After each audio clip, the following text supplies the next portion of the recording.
Okay, so I have set chat to emote only mode, and we are going to do another draft with the Baldur's Gate Alchemy set on Arena. So real quick, I'm going to pull up Arena. I'm going to look at this and make sure that OBS, is capturing the actual Arena page. Alright. So chat is in emote only because I only have the one screen that I can look at any given point in time.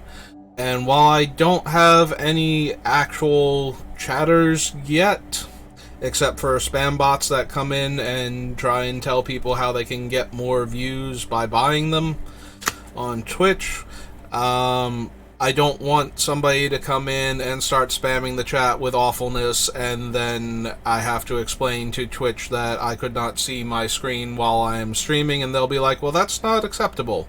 You need to do better, and if you can't see your chat while you're streaming in order to monitor things like that, then we can't have you on our platform. So with that in mind, we are going to do a premiere draft for the Baldur's Gate set, because that is the new thing on Arena. We're down below 10,000 gold after yesterday. We did manage to convert 2 gems though, so got 1,400 from that.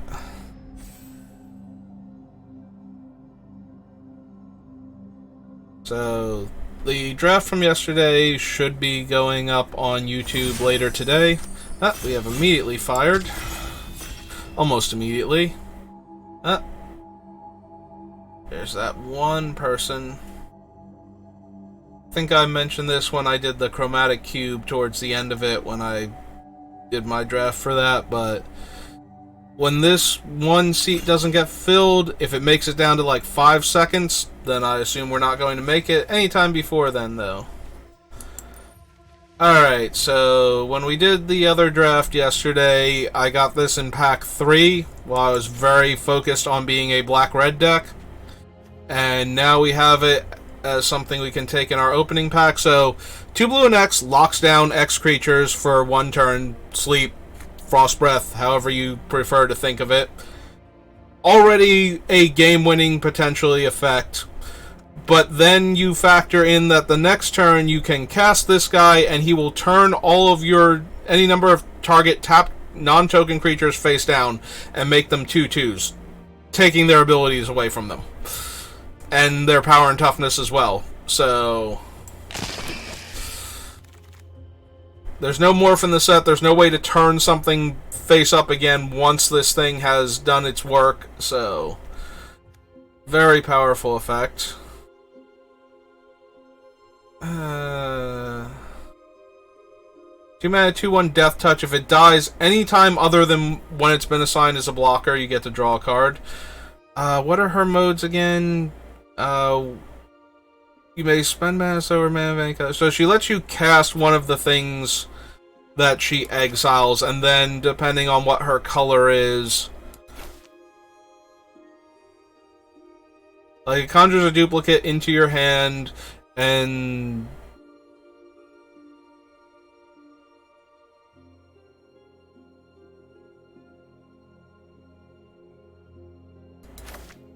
alright, so the blue one copies instants and sorceries. We're running out of time. We're gonna have to pick something.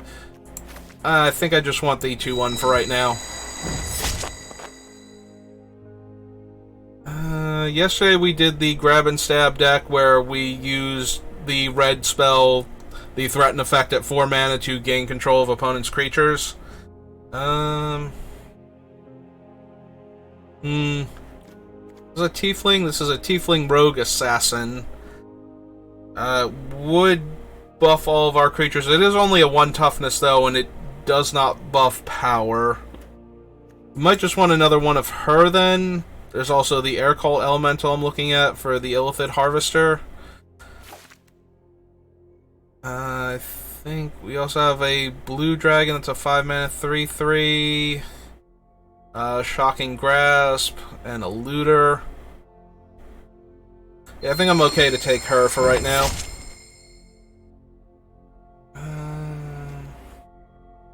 Seek new knowledge. Seek 2 non-land cards, then put a card from your hand on the bottom of your library.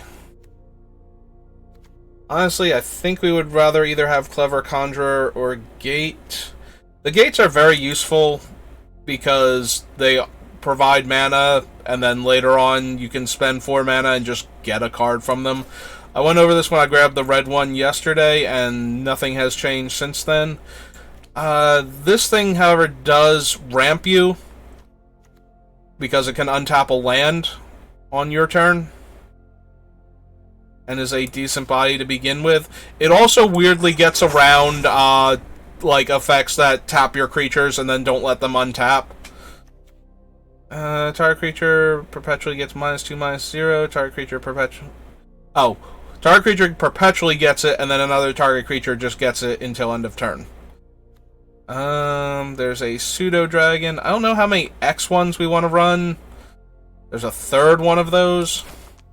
Are these not as good as I think they are? Because as long as they're not blocking... So if you have to trade with a large attacking creature, they get the job done. You trade 1 for 1. Any other time that this thing dies, regardless of when, as long as it's not blocking, you just get a card back for your 2/1. So, if you suicide it into an opponent's creature and they block with their 1/1, you get a card and you killed their creature. Then return to the battlefield under its owner's control and draw a card. Yeah, that seems really good, especially with something like the Illithid Harvester. Like, after we've turned all their stuff face down, they play fresh creatures. I am seeing a fair number of green cards. The red card... The Double Team Menace red card might actually be better than people realize, so that one might be a bit of a signal. This is another good one to blink as it bounces a creature back to the owner's hand and is a large flying threat. I mean, it's only dealing 2 damage a turn, but it does block very well. Because this thing perpetually gains blinking, it is not going to work. I do want to stay in black-blue, though, if I can help it. Like, I like what we already have, and I'm not seeing enough in the other colors to make me go, I really wish I were just in one of the other colors. We don't have any artifact makers yet. Like, we don't have any treasure makers for this guy. I don't know how many air cult elementals we actually want, though. They do provide a lot of tempo while giving us a way to win the game. Okay, Charm Sleep. This is the thing that Clever Conjurer lets us get around. We have it, so we can get around. So our Clever Conjurer will get around opponent's Charm Sleep. Although if they're blue, they might also be able to do that. We're gonna take a Looter.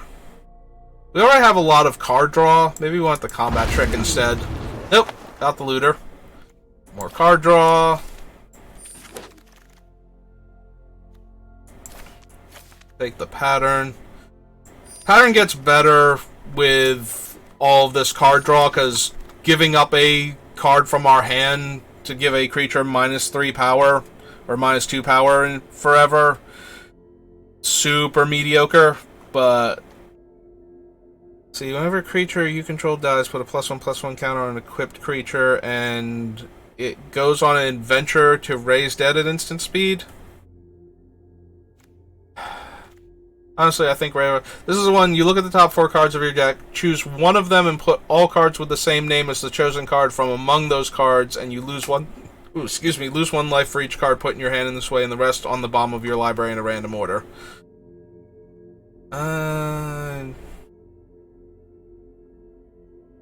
So this one notably does not tap the creature if it's not red. Like, this one specifically messes with red creatures. I think we will take the Lantern. We already have a bunch of value creatures to buy back. Target player draws X cards and loses X life, where X is the number of cards in their graveyard. Probably not. Menace and Death Touch. I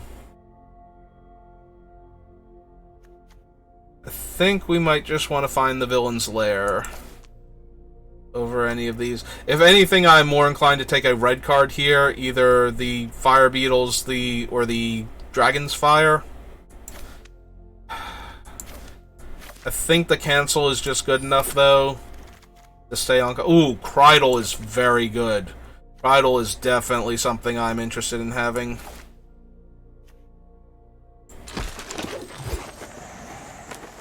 Krydle was one of the stronger creatures that you could have in the Forgotten Adventures in the Forgotten Realms draft for Black-Blue.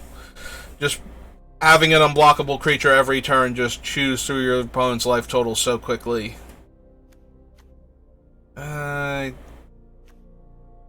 Oh, cast down. Perfect. That is exactly the type of effect we need for this deck. We have a lot of card draw. We would love to get as much one-for-one removal as we can get to go along with that.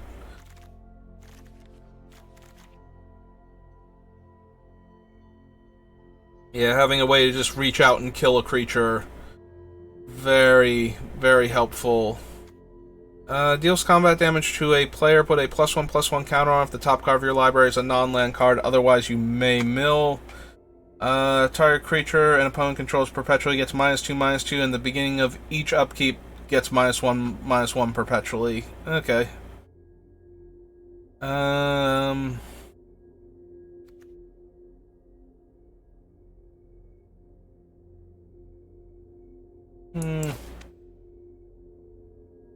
Maybe we just want we want more removal.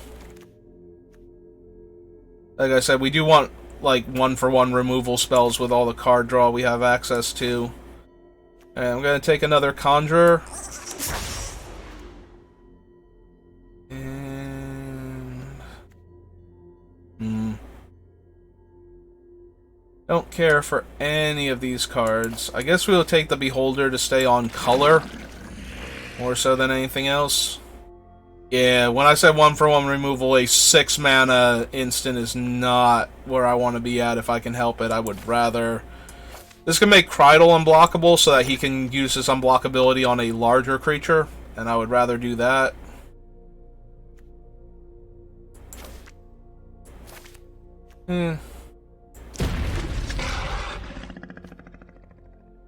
Alright, we already have a set of Thieves' Tools, right? Like, we took that and put it down here. I am gonna grab this giant Fire Beetle. I think it's too late to move into red at this point. We're almost at the end of pack 2. But we do keep seeing red cards. If we got something else, we should take the card we can actually play. We have no dragons. We only saw that one. Oh, we have one dragon. We have the Looter. Yeah, we'll take Seek New Knowledge, although we already have one of those. I'm not super interested in another one right now. And we got a bunch of, like, mid-range red creatures. And Prosper Tomebound. I know he's an interesting commander card. Beginning of your end step, exile the top card of your library. Until the end of your next turn, you may play that card. Whenever you play a card from exile, make a treasure. He seems really strong, but not what we're doing at all. That's 6 mana to deal 5 damage to a creature. This whole pack seems uninspiring.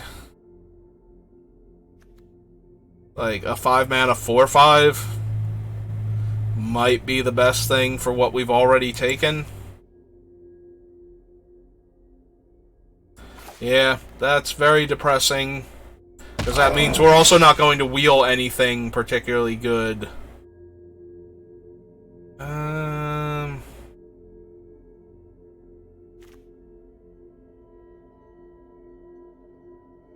That would have been really good. If we had opened the Prosper Pack 1, I think we'd be doing a lot better.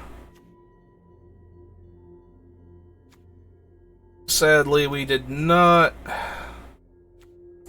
I think I want the 3-power creature over the 2-power creature. Alright, there is a very good creature for Krydle to give unblockability to. We already have 2 clever impersonators. So we're just going to take this 5 mana 4/3.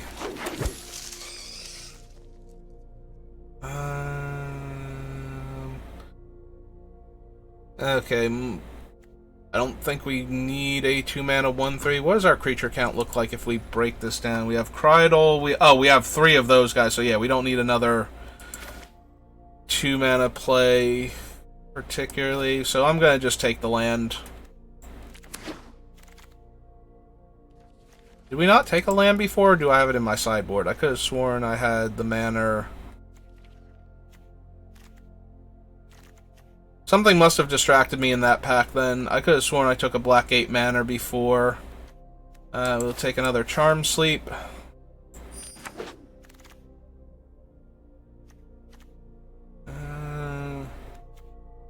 Take Pseudo Dragon as a evasive threat.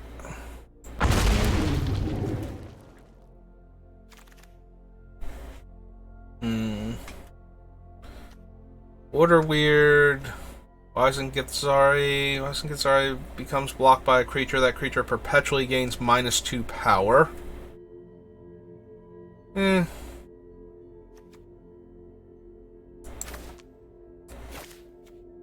think it'll take the Grim Wanderer.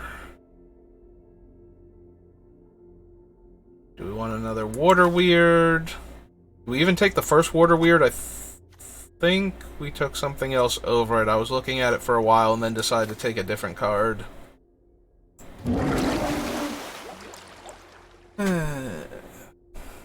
Well, we have a bunch of removal, card draw, and evasive creatures. I think we will be relatively fine.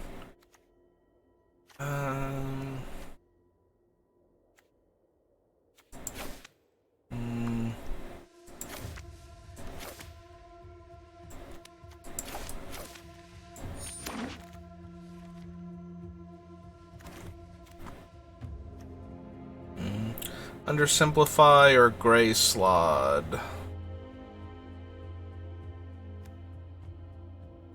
Menace and Death Touch or Counterspell. I guess we'll take the Slod. We already have enough plays on 2.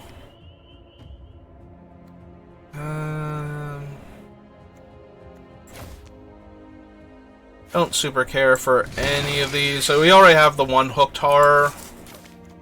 And I don't think the other ones are going to be particularly useful. Like, one Hooked Horror is probably fine just as a 3/3 that can trade and then come back as a 2/2. Or, you know, eat a removal spell, like a sacrifice effect, so that our better creatures live. Alright.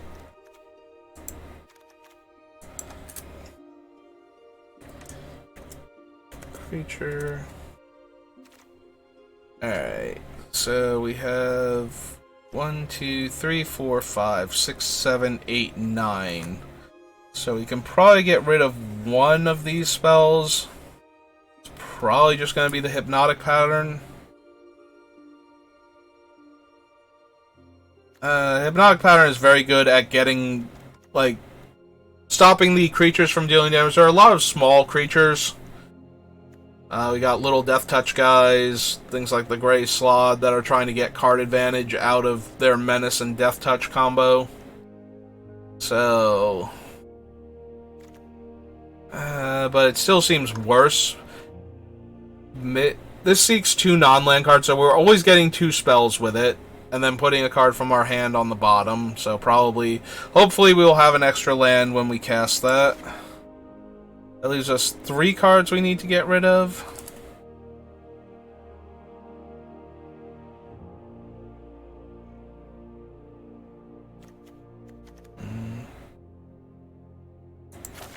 Might be able to just cut her. We have a lot of 2-drops, and we can get card advantage from those and kind of from Crydol with the Scry. Soul Knife draws us cards. Might just be the Manticore. We don't have ways to deal damage without killing things. Like, a lot of our little guys are Death Touch to begin with, so it's very easy for us to just kill the thing anyway.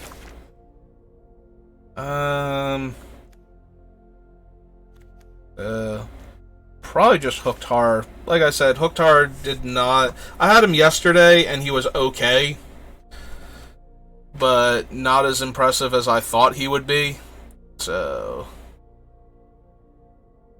have 9, 8. I think we want to go. We want black mana first. We want double blue more though, which is I think is why I was doing that.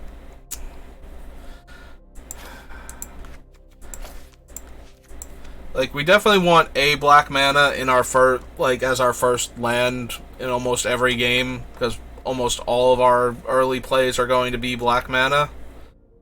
But then we don't need double black except a double spell later on.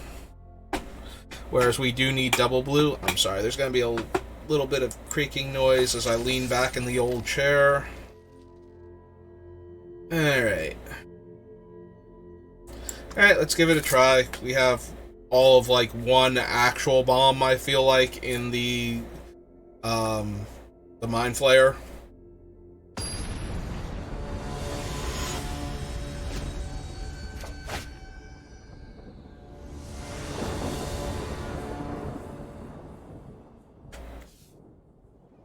Alright, so we did get the Gate of the Black Dragon in our opening hand, so we have both of our colors. Seems like a decent enough hand.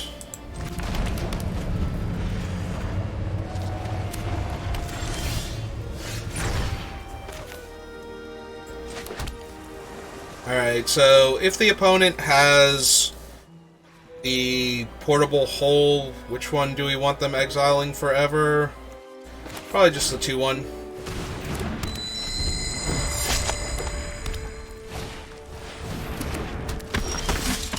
Alright, so if that gets to attack, they get another one into their hand. I will offer the trade because I don't think they'll take it. We'll get 2 damage through. And then we will block their path with a 2-3. We'd rather lose this to a combat trick than Krydle.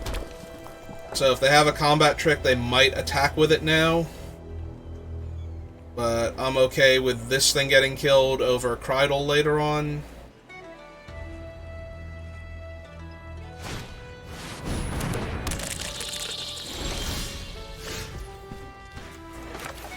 Alright, so the implication was they did not have a combat trick to push through the 2-3, or they didn't want to use it on the 2-3, so now we're going to play out Krydle.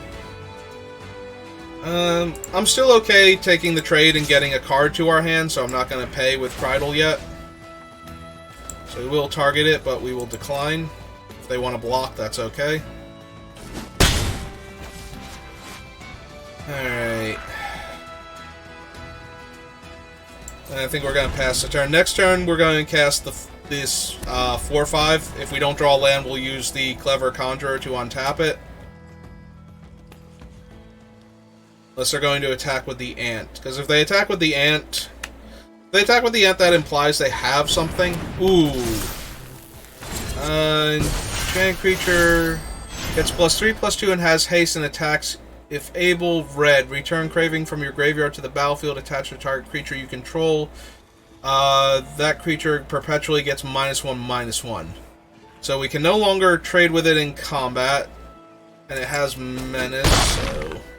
Gonna take 5 here. Okay.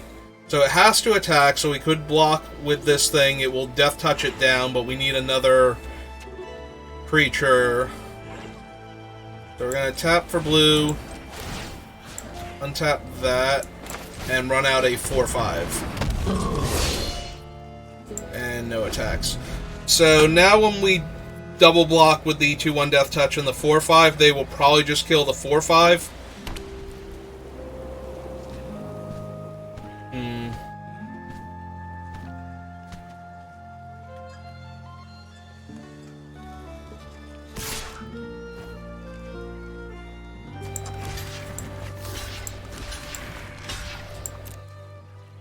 But if they don't have, like, a first strike combat trick, So yeah, now it's a 7 power, so it gets to kill both of them, but we still kill their creature. So now they're going to cast the other menace creature and give it +2 power forever.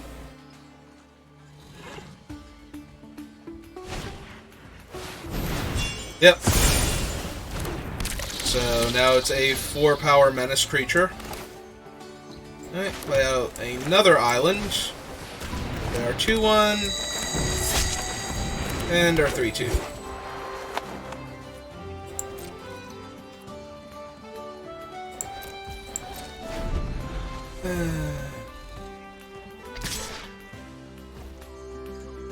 Just going to attack with it as a 4 power menace creature. This is at sorcery speed, right? So they can't return that yet. If we block with the Conjurer... We block with the Conjurer and Krydle, but I really want Krydle so that we can get through with this thing. They're almost definitely going to kill the Spy if we do this.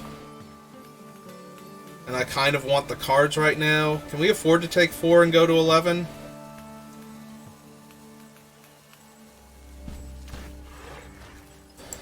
It does not feel like it with 5 cards in their hand and the Blessing of Ygalnu. Gaunu? However you pronounce the demon hyena's name. Wait. Oh, it's Yinogu. I think I've been flipping where the G and the N were in its name for forever now.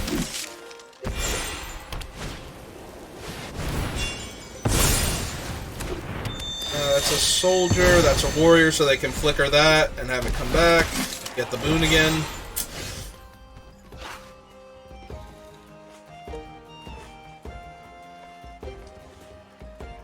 We attack with the 2-1 Death Touch, we can untap it, and we can... Maybe we should be attacking with Krydle now, and holding off their team with the rest of it. So, we'll attack with Krydle.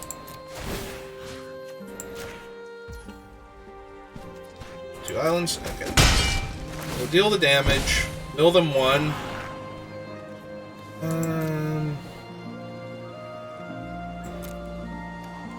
Yeah, I think that's fine to leave on top. And we will play the Pseudo-Dragon. Nope.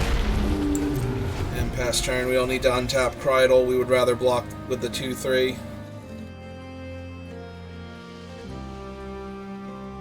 Yeah, none of their creatures have Menace anymore, so whatever they suit up, I can always block with the Death Toucher.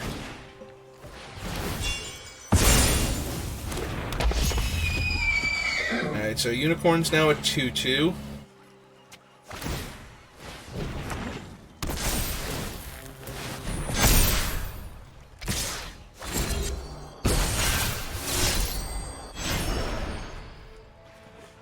Okay, so... We can kill the Gaunu. We can kill that. We can kill that. And that leaves them with a 5-power creature, and we're going to be drawing a 2-3 next turn. We're going to 11 here. Yeah, I think we need to get the defensive creature off of the table, though. Like, the pumper, rather. Not necessarily defensive, but the pumper off of the table. Okay, so we're going to attack with Krydle again. We will make him unblockable. Kill them 1. Yeah, we want that. That one seems good. Because they're about to play out another creature and replay the... Blessing of Ygalnu, maybe? Yinogu? Yinogu. I have been calling the God of the Knolls Ygalnu for so long, I flipped the G and the N in its name.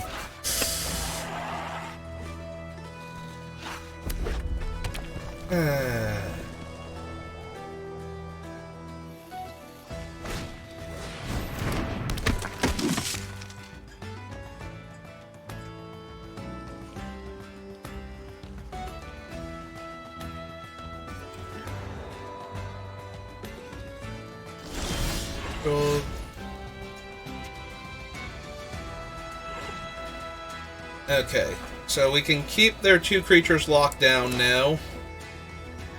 And then turn the 4/3 face down.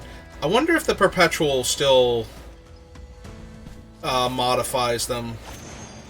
Alright, so we're gonna go 1, 2. Okay. Target both of their things.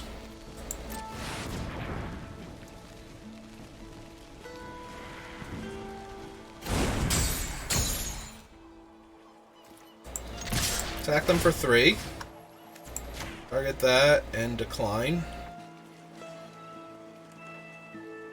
Oh, do they have the... Oh, they have a...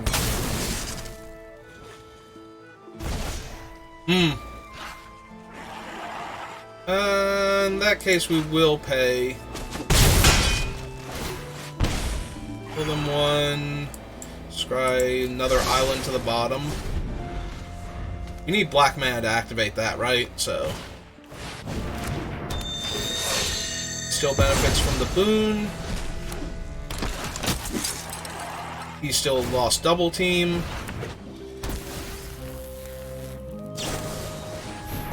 Oh, and they got me for exactly 9. I mean, we would have had to have chump blocked with our 2/3 there, but then their things would have been face down, like, would have been tapped and we could have turned them face down. I don't think, like, obviously not attacking would have allowed me to continue playing that game, but I don't think I can win that game if I don't attack there. They had to have the flash creature in order to save their other guy so that it would be untapped so they could put the blessing on it to give it haste in the first... Yeah. There was so many hoops to jump through just to get to that point. And then they still just barely had it by exactly lethal, so...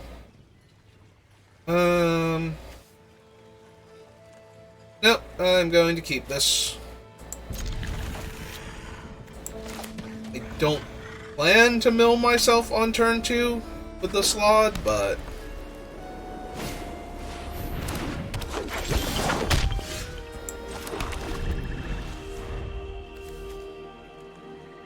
Looks like we're going to take a bunch of damage, though. Even being on the play, we have not drawn any of our 2-drops, so... Alright, 1 damage is not that bad, then. Do they have a 2-drop? 2/2 lifelink. Alright, I'm gonna play the Manor Gate, and we're just going to go for Clever Conjurer next turn to hold off their ground forces. So we take 3, go to 16. They can't double spell this turn. If they can double spell, we go to 15, possibly less, depending on what the spell is. Trellisera is really bad for us. I might actually kill her because of the lifelink creature.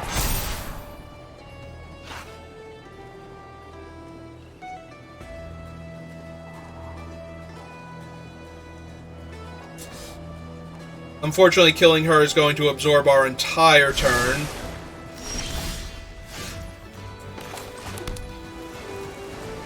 I do think she is good enough, though, with a lifelinker on the board, that we just want to do this.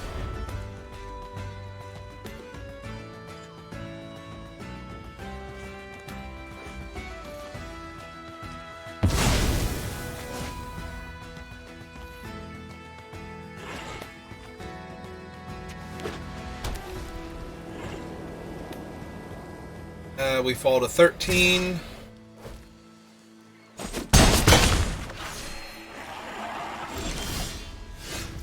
Alright. Now we can play out the Conjurer. Unfortunately, we haven't given them a target for any of their stuff, so they could very easily have a way to get through the Conjurer here.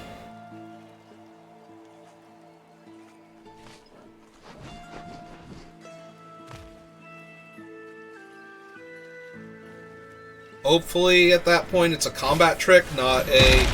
Belt of Giant Strength costs a lot to equip, right? Equip 10, so it costs 8 to equip.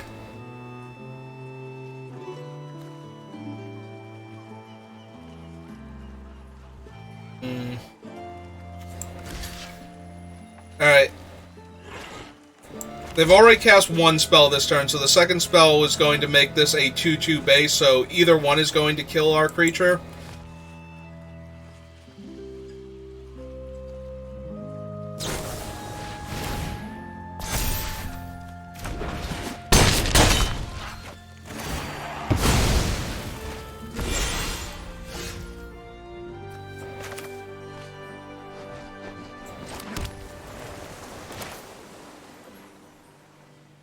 Four, 5, 6, 7.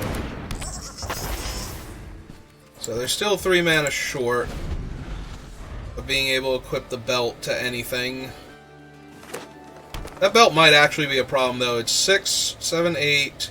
Yeah, if they have, like, a large creature, we're gonna have to lock it down. Line up the shot to draw a card. Okay, that's good. I'm gonna assume they have another spell they can cast, though. Ooh.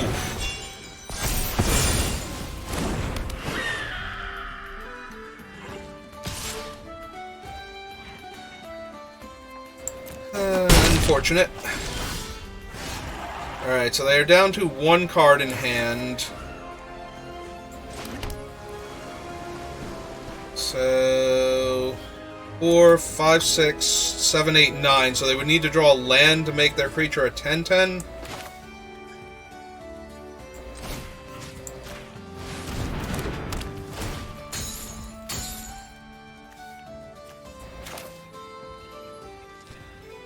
There's only 2 cards in my graveyard right now, so this thing is not currently Death Touch.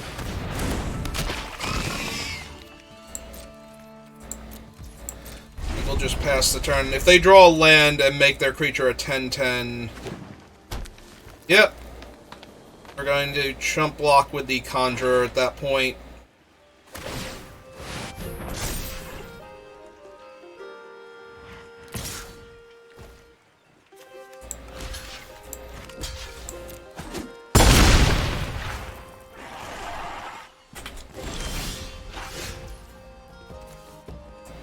Alright, that works. 4. Alright, so we are going to just kill that outright. And that is an instant, so we're just going to hang on to that. We will attack for 4 here.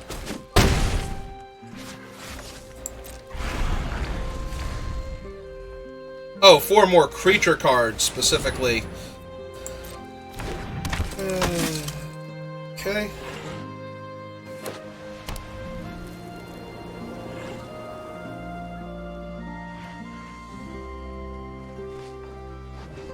Seven, 8. So yeah, they can't equip to that thing yet.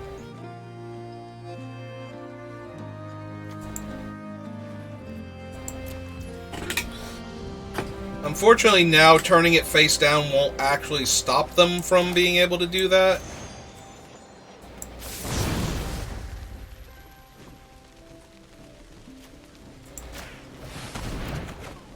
Take him back.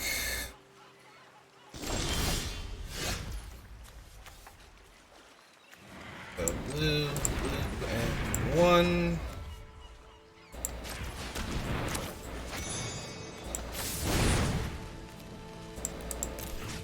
Lock him out of the game. Time being. Swing 4. Swamp. Blue. 1. Cast that. And play this.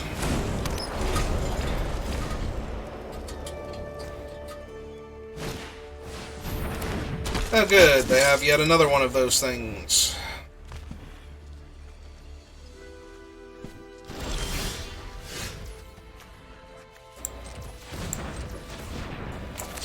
Alright, let's see what I get.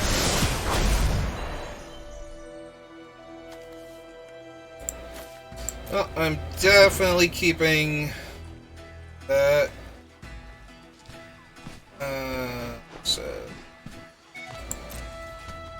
Alright, so if they trade with this one, then that keeps them from getting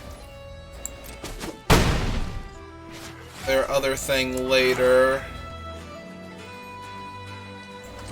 I'm going to cast out this and turn that face down.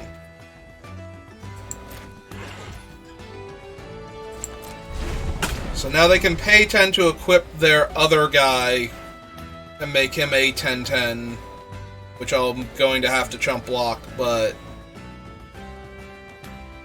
that still requires all of their mana to do that, so they can't even replay the new guy when they attack.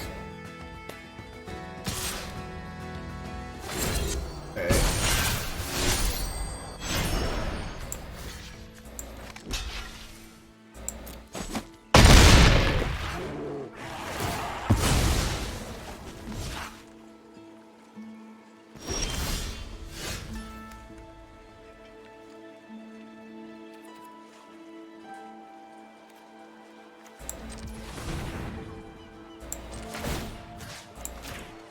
Put that over there. Attack them for 4. They block this time. They might. They do have another 2-1 in their hand. Yep.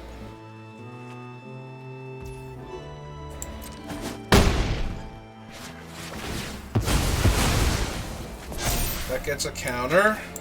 And now we play out our 2-1 Death Touch. And play out land. Is this at sorcery speed? No, so we're going to be able to seek a card now. End of turn.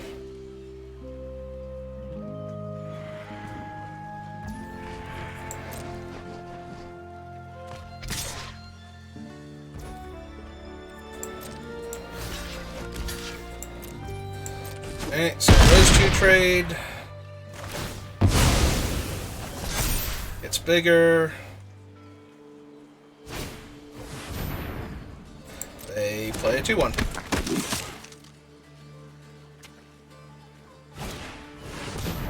And a 3-2. Okay. Okay, the 1-2 Death Touch is actually a minor problem. Because now we can't attack with the Illithid.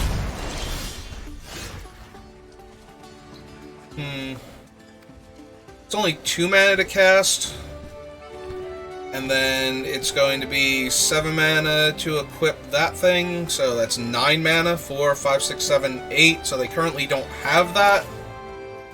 So we are going to play this out. And we are going to bounce...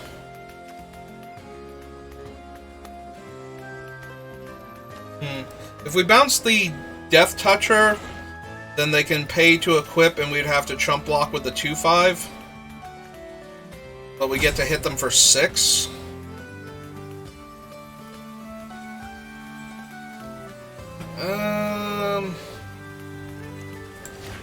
Yeah, we don't get to actually bounce the other thing. Yeah, no, okay. Tagging for 6. Yeah, for some reason I was thinking he was a non-land permanent, but that is not actually what he does. Hey.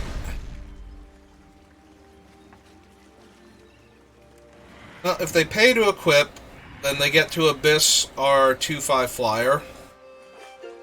Which is pretty good for them, but not actually winning them the game yet.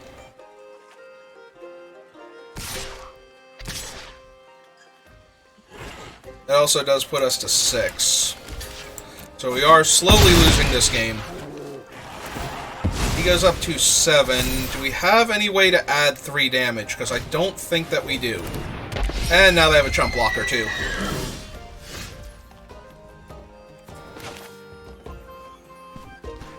Oh cool, we can cast both our creatures this turn. Alright, so we're going to attack for 7. Get them to chump block. Cast out the Drider. And cast out the Pseudo-Dragon. So yeah, now if they don't actually have anything, that gives all their creatures double team. Yeah, that's not anything. Cool. We get to win this now. Oh wow. Because they will attack for 10, and they can attack for 2 if they want to. That doesn't matter. We block with the Drider. That gives him a counter, makes him 8, 9, 10.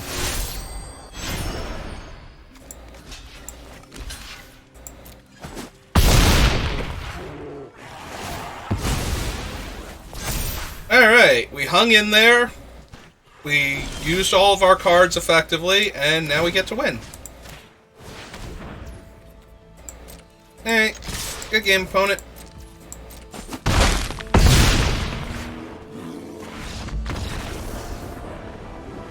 It always feels good when you're under a lot of pressure from the opponent, and you manage to just find the avenue that gives you any chance of winning and stay in it long enough to actually get there.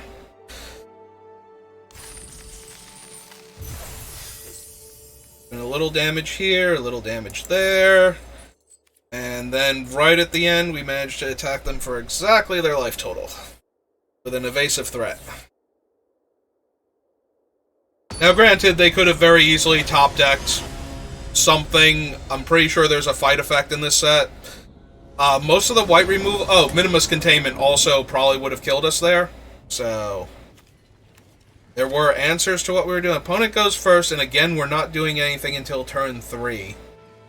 This might just be too slow of a deck. I thought I had enough 2-drops in it, but I don't seem to be getting enough of them. Yeah, this time we're going to lead with the island. We don't even have a black spell in our hand.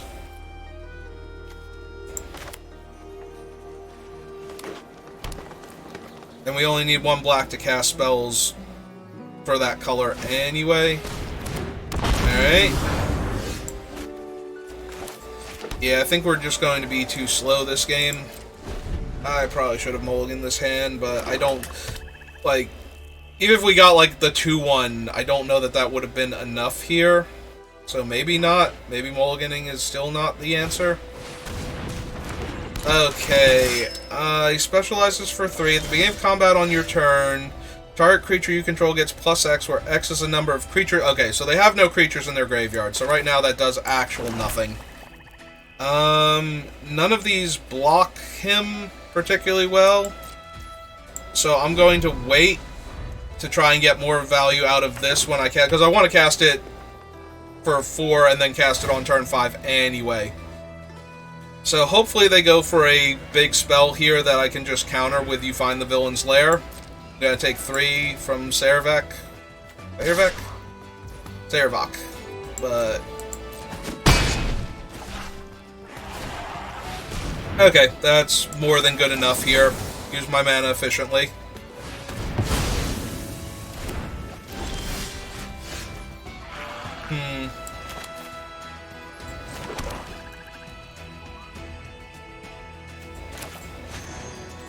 Alright, so we're going to cast this for 2, keep Sarevok from untapping, and deny them an extra mana next turn.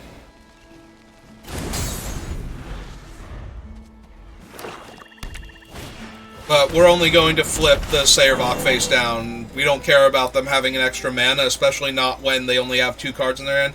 I know Earthquake Dragon is in this set, so, and with the way they're ramping, they might be trying to get to him, but...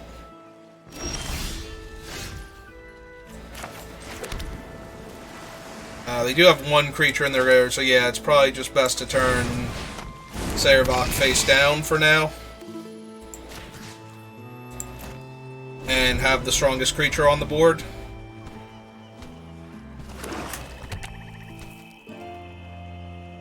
The only benefit to turning him face down is that he wouldn't be a dragon anymore. So they're going to give Fear, or Menace rather, so I can't block this turn and deal me 4. Yeah, that's fine.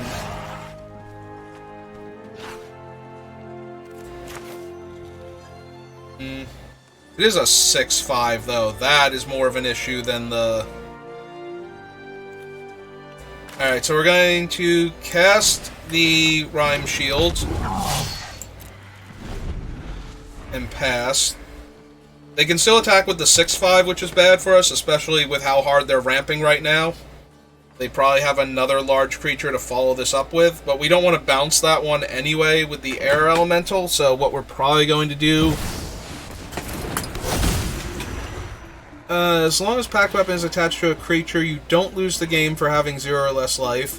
Whenever a crypt creature attacks, draw a card and reveal it, and lose life equal to its casting cost, and you equip it by discarding. Okay.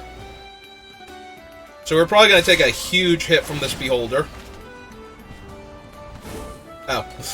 Alright, we're going to take 6 from this Beholder.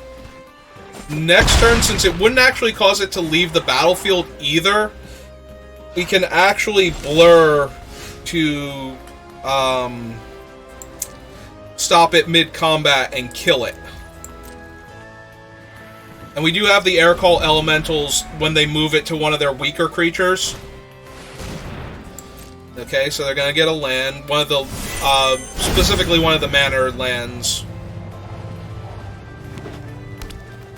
Oh, right, their thing's already attached. They don't need to discard. Alright, so they're going to attack.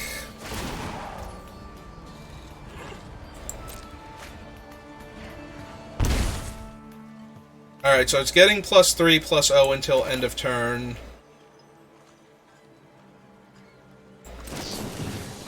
We will blink the Illithid. If the last card in their hand is actually an interactive spell here, we're going to be sad.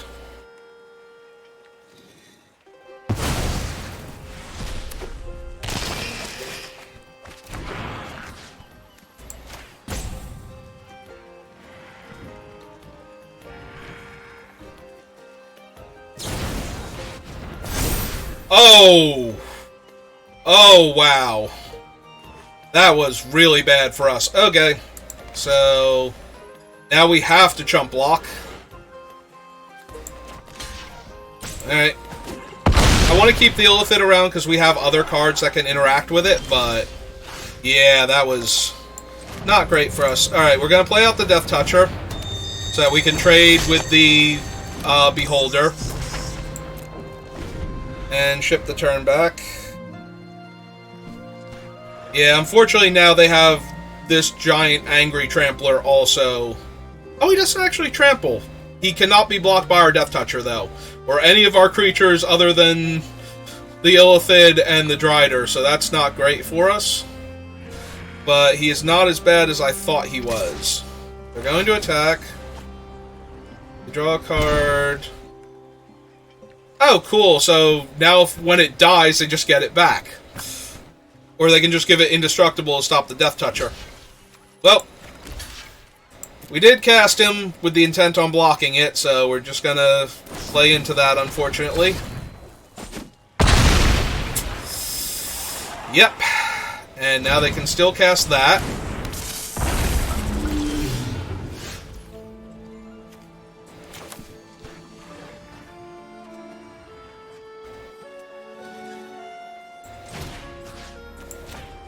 Alright, let's lock him out of the game.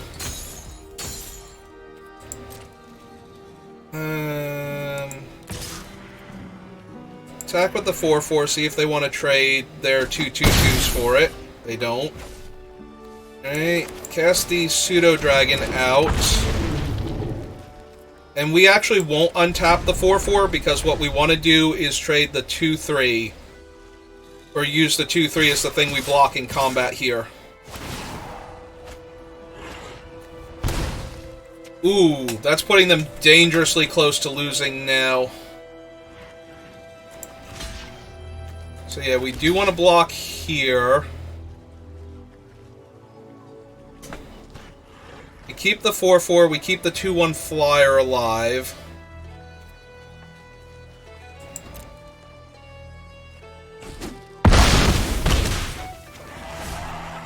They can still cast the Owlbear, yeah. That is now a large trampling creature. Although we can bounce that one. Ah, they had Grim Bounty also. Yeah, now we're just getting pulled apart. This game is looking very unwinnable now.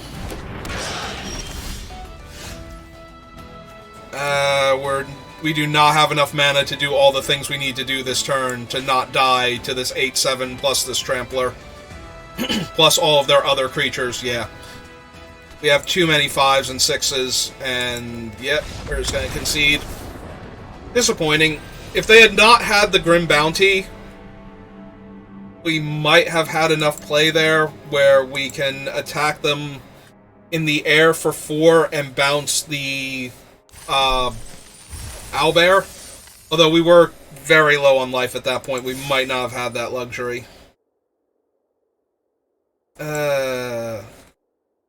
Unfortunately, we could not also like put the 2/3 on one of the 2/2s and chump with the pseudo dragon, because then they would have played the death touch, and we needed to shut off the trampler before they equipped it and attacked us for way too much damage. Looks like we will not be getting to 4 wins at this rate, and I do apologize for that. Opponent goes first. This time we do have our 2-drop to start off with and a 3-drop that can draw us cards, so we're going to keep. Don't have double blue yet for most of our blue effects, but we have time. We're going to try to stay positive. Not overly optimistic, but positive, because I do not see us winning, like, getting to the 7 wins at the rate that we are currently going.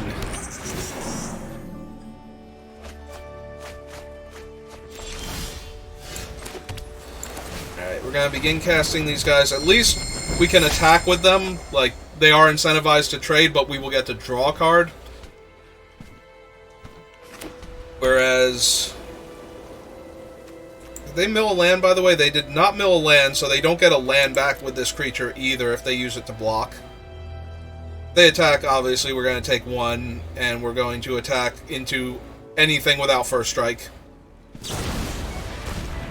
They're going to buy back this thing. Have access to black, white, and green. Creatures you control get +X/+0, where X is her intensity. Whenever one or more permanents you control leave the battlefield, perpetually increase her intensity and the intensity of cards named her. Okay, but she does need to be in play for that. So we will play the island. And we will attack for 2. I doubt they're going to trade and let us draw a card, but they might have. The downside is we can't kill that with cast down, and we can't kill that. We'll have to turn her face down, which we can do with what we have. So what we're going to do is tap both of these. Select a value for X is 2. Tap both of these so they lose the ability to block with it. And we're going to get in for 5 and draw. Okay. So we're going to be able to turn Minthara face down. They're playing 4 colors. 2/5 is mildly obnoxious, but we can attack our Death Toucher into it, so that's okay. So, first things first, we are going to make sure she doesn't ever increase intensity by perpetually turning her into a 2/2. Then we will attack them for 2, since they can't really block with their 2/5. Alright.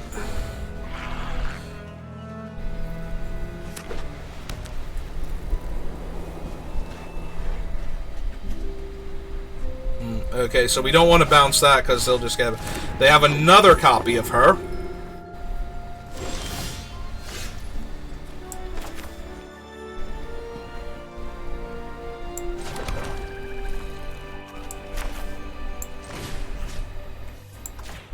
Alright, let's lock that down. Attack with these 2. The only way they can kill the Illithid is by trading Minthara. They do get to increase her intensity here, but she's going away anyway, and I'm okay with that. We get to draw a card. They're left with a 2/2 horror.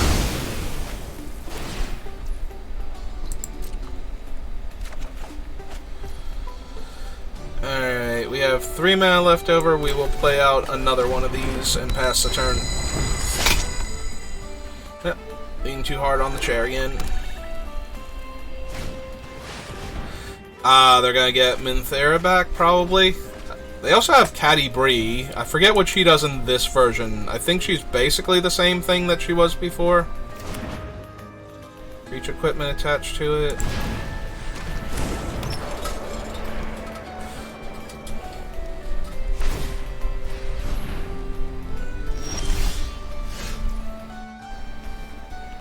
It's currently 2 out of 4.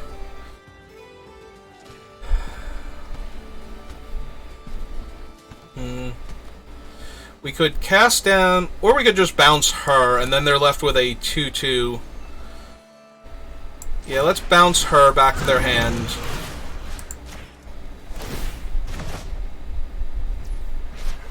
Oh, did that also increase her intensity? It leaves the battlefield. Okay. Alright,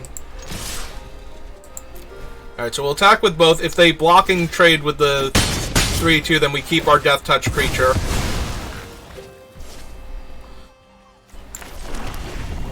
So now we still have the Death Touch creature to attack into her with. So they need a different creature if they want to block her.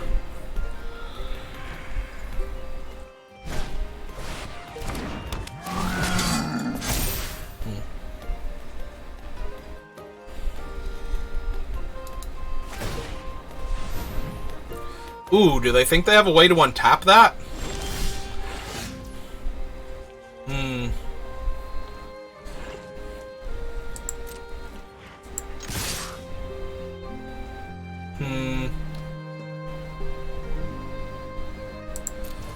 Okay. We get to draw our card.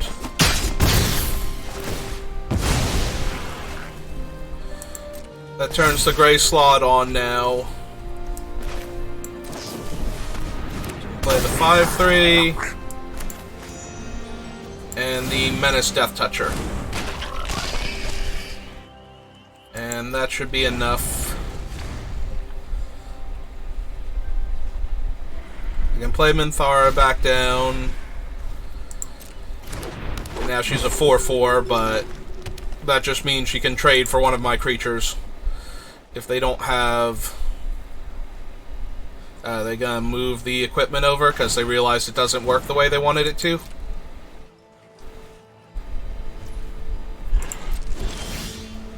Alright. So...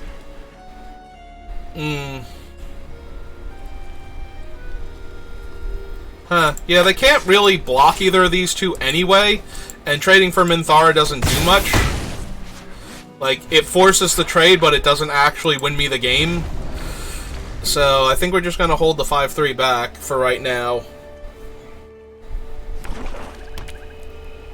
They have to deal with all of my things, yeah. Okay, we did win a game. Our opponent was on a 5-color, 4-color, and change. Yeah, they didn't have blue. So their draft might have train wrecked a little bit. Or they might have gotten something they thought was worth splashing for that we just didn't see. Was Caddy Bree's white-green, right? She's not white-green-red. They only played the Lantern, though, as equipment. I don't know, their deck seemed very hodgepodge and unfocused, with a couple of good cards in it.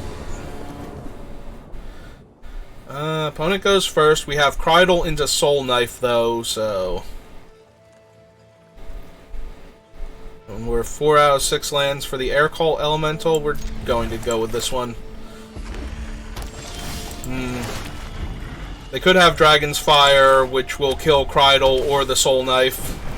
Also, they have a turn 2 3-1 on the play. Alright then.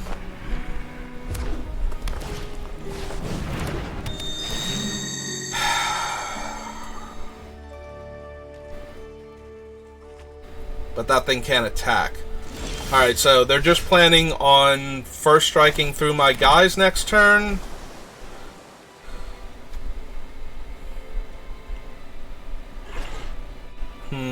They'll probably still give the +1 to the Valor Stinger, though. The first strike creature is more of an issue, so we are going to kill that now and pass.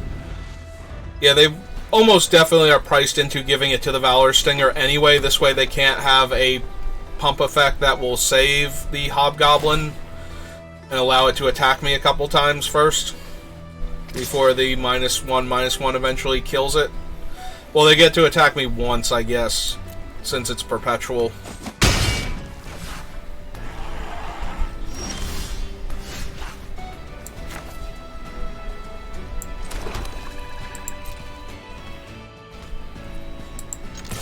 Alright, so we're going to gain one back and mill them one and see what's on top of our deck. Because we can't block with that thing anyway. I'll take some card draw, thank you. And then we will play out the Conjure, so that way next turn we can cast the Air Call Elemental and bounce the Valor Singer.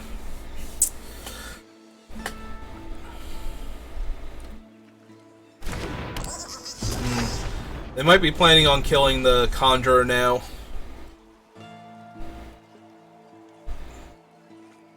Yeah, if we can get the Valor Singer off of the battlefield for a turn. I mean, the Air Call Elemental on top of that. Like, if they play another better creature, we'll just bounce that with the Air Called Elemental instead.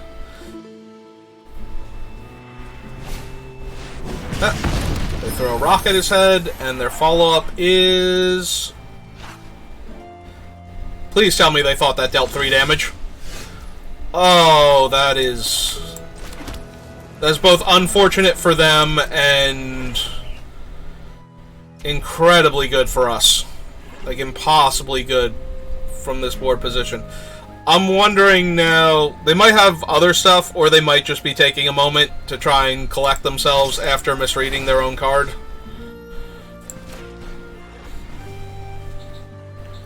Yeah, when you do something like that, take a minute, take a deep breath.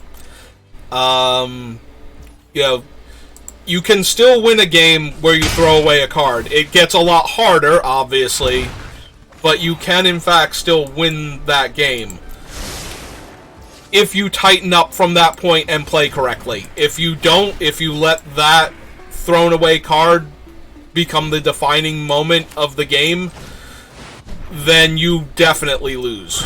Like, right now, they dramatically hurt their chances of winning, but they did not absolutely knock themselves out of this game yet.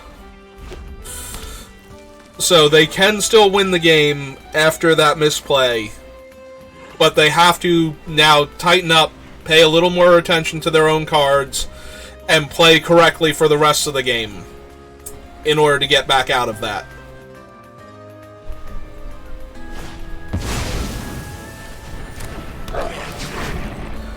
Alright, enters the battlefield. Up to one target creature you control fights. Okay, so they're going to have her fight Krydle and get him off of the table. He's now exiled by her effect. So, create a token that's a copy of a creature card exiled. Gains haste. What colors are they again? They are red-green, so we need to know what the green one can do. Except it's a 5/5 trample haste. Alright, so we can get hit for 5 completely out of left field now, if we're not careful. Alright, we'll discard this extra island. Unfortunately, Krydle is exiled, so we can't get him back now. Yeah,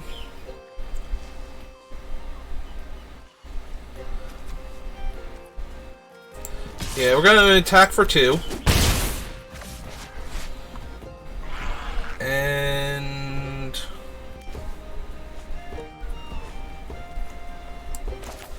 we'll cast out the Death Toucher, and I think we'll untap the Swamp, and we will use the Ghost Lantern ability at end of turn if we can trade the 2/1 for Gut here.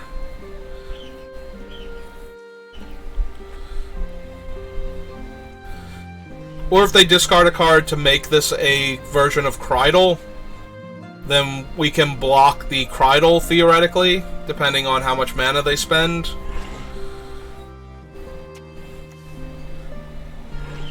How much is she? 5? Okay, so yeah, they can't make the token unblockable until they get at least to 7 mana.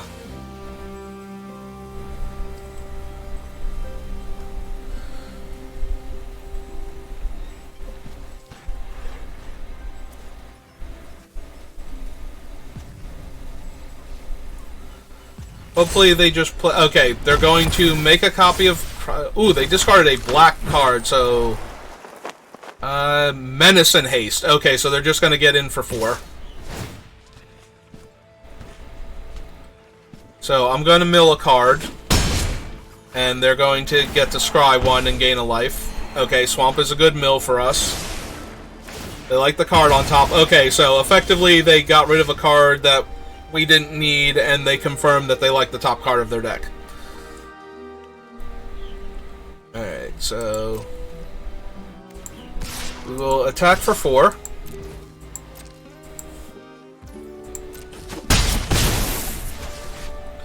And we will untap our 2/1. So we have it back to block with Death Touch. And I think I'm okay to play out the Soul Knife here. It's not going to get through this turn, but we want the opponent to play like another creature or two before we cast the Illithid, before we sleep all of their creatures, and having this out on the battlefield already also lets us draw a card when we do that. Alright, so hopefully they're going to tap out and play... There we go. Play the 2/3. And they're probably not going to attack with Gut, because they just lose her to the... what is this thing called? Guildsworn Prowler. Alright, so now we get to go 2 blue and 3 to tap their entire field.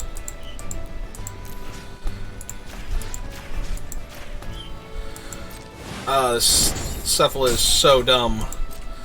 And that's 3, 5, 6, 7, 8, 9. So now they're just dead to the 2-power flyer next turn. Only sad thing is we're not holding up Cast Down in case they have a large haste creature, but I cannot imagine they can deal 11.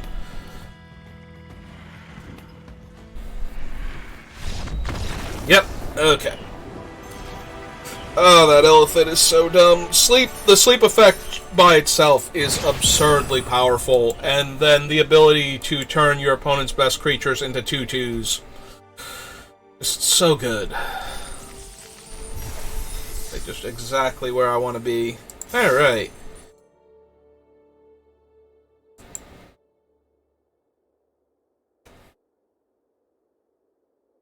Alright. Can we get at least one more win? If we get to 4 wins, I said it the last time I was drafting this set, this is the standard prize payout for the best of 1 draft formats. 1,500 gems to enter. You get 1,400 gems back on your 4th win. You get to keep all the cards you drafted, and you get packs to open. I consider that good enough. This cannot get us land, so it cannot fix our mana. We go first, but we have no plays until turn... Like, we have to draw a swamp, or we have no plays. Except we can see... Yeah, I do not like this. I think we're going to mulligan. This hand is worse. We're actually going to put the island back. 3 islands and him is 4 mana, so Swamp gives us Drider. But that is as bad as our first hand if it didn't draw land early. Cards in their hand, you choose... So they got rid of our Cast Down. What were their options with this?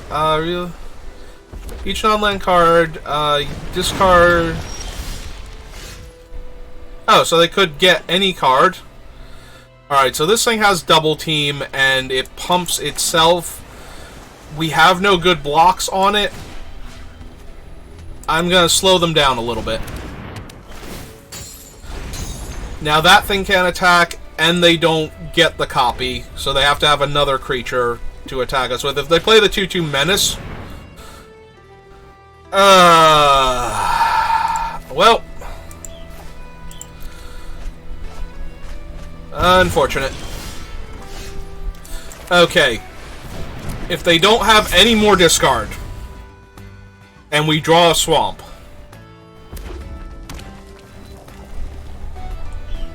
we might be able to do something. I am not expecting to win this game with how this game has gone so far, though. If all they do is kill my clever...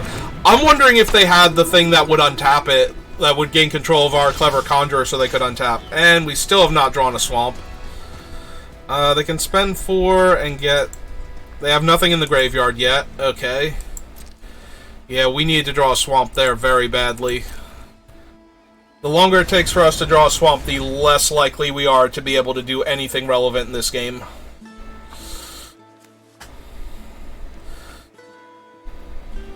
Every turn, even if they don't do anything, this is giving them more time to find a swamp, or to find a removal spell, rather, to kill Krydle once we do find a swamp. And we cannot cast that. Well, Arena has decided that we should not be allowed to participate in this game regardless, because we lost everything. If we had have kept the blur, and could blur our creature and draw a card, maybe. But our opponent has gotten to take all of our relevant cards out of our hand every single turn, and... Well, they still have nothing in the graveyard, and they didn't bother to give him...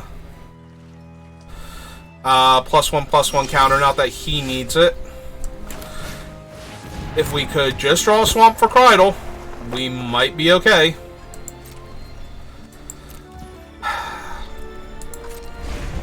The problem is that they can still just attack with Sayervok and trade with my Soul Knife and then bring him back. So we're not even getting out of it that way. Honestly, if they attacked with him, I think I would take it, try and top deck the swamp for Krydle, and then try and force the 3/2 through. Unfortunate. Well, we're taking 3 now, because we can't block him. Yep.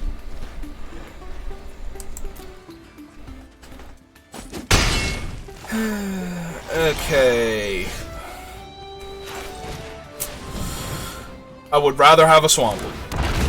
Swamp unlocks both Krydle and Rhyme. I would rather have had an island just to unlock this Rhyme Shield giant, honestly.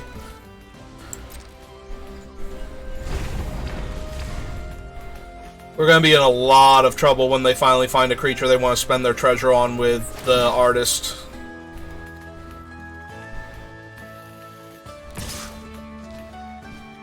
I mean, we're in a fair amount of trouble now, but we have time and we have things that we could do if we can just draw land. Come on, Arena. You've given me 3 lands in the top. I don't even know how many cards in my deck. 6, 7, 8, 9, 10, 11... 12, 13, 14. Oh my god, that thing is an obscenity. Hourglass Coven might be one of the strongest cards in this set. Like... Yeah, so...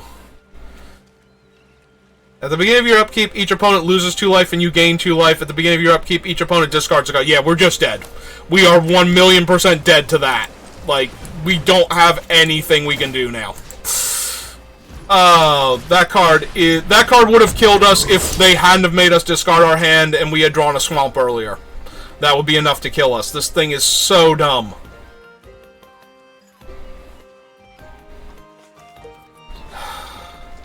I have no idea how we would ever win this game through that now.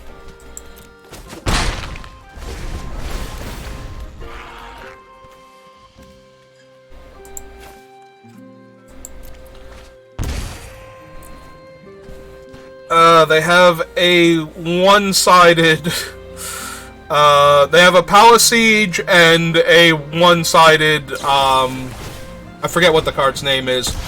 Okay, we're done here. Well, I hope you enjoyed the draft.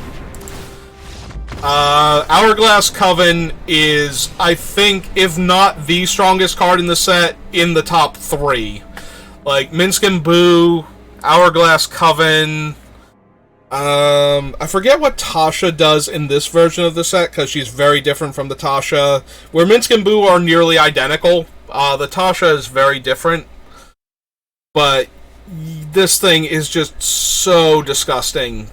Like, so there are 9 different witches you can get. You get 2 of them. And I think there's like 1 or 2 of them that are not great. The rest of them just win you the game. Yeah, giving your stuff menace when they're 2/2s is not that great. But lose 2 life, gain 2 life. If you get 1 of those, you can get 2 of them, by the way. And she puts them all onto the battlefield, too. And then gives them +1/+1. So this is a 3/3 that drains you 2 life every turn. Opponent discards a card. Is very good if the opponent is a controlly reactionary deck, and not as good if they're just going to hand dump. So that one can be bad. Oh, whoops, we moved over to Kalain by accident. So getting back to her. So discards a card. Beginning of your upkeep, each opponent loses 3 life unless they sacrifice a non-land permanent or discard a card. Kills slightly faster than the 2 life and doesn't give you the life back. Opponent can stall it, but that's still a Torment of Scarabs, I believe, effectively, are attached to a 3/3 body.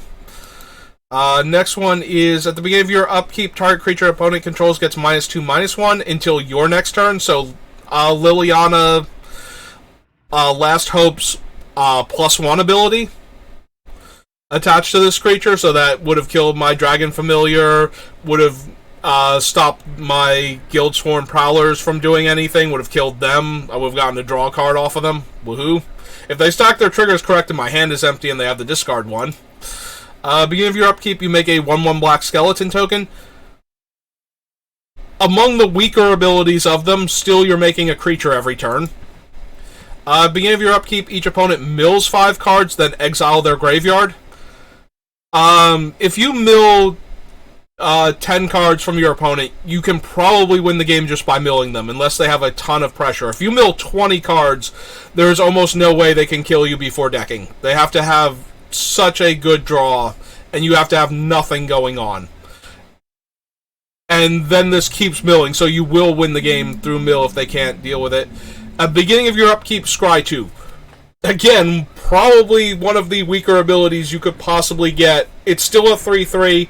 It's still giving you excellent card selection every turn. And Warlocks you control have Ward pay 2 life. This is, I think, the weakest one out of all of them. Opponents, like, Ward 2 life, they're 3/3s. You can probably just kill them in combat. The other one, and it won't stop them from killing the other ones unless they are critically low on life. But this is a 6-mana 4/4 that gave... Wait, should it not be a 4/4? I thought it was a 3/3 to begin with, and gives the other ones +1/+1. Were they getting... Did I miss something? Were they getting a buff from one of these? Pay 2 life and discards a card. Oh, they sack Treasure. That's how it's getting. It's got a +1/+1 counter from the treasure that they used. So yeah, this card is an obscenity. This thing is absolutely broken, and it's a regular rare, unlike the mythic like Minsk and Boo. I don't know how this got printed as a rare. Like, this is one of those cards where I look at alchemy cards and go, Wizards didn't care. They just printed text on cards and threw it out there because they can always change it later. So why do they have to care if it's balanced or not for a format?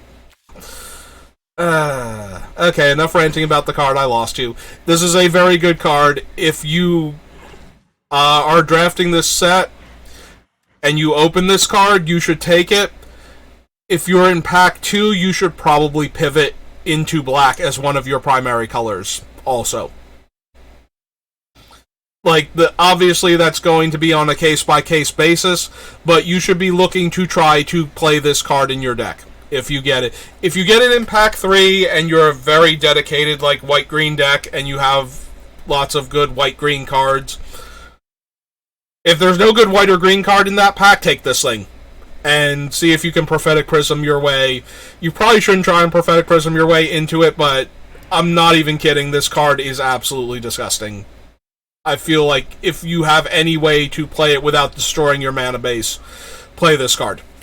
Okay, end of rant, and about to be end of video. Let's head on back to that and stop streaming. Alright, see you next time. Thanks for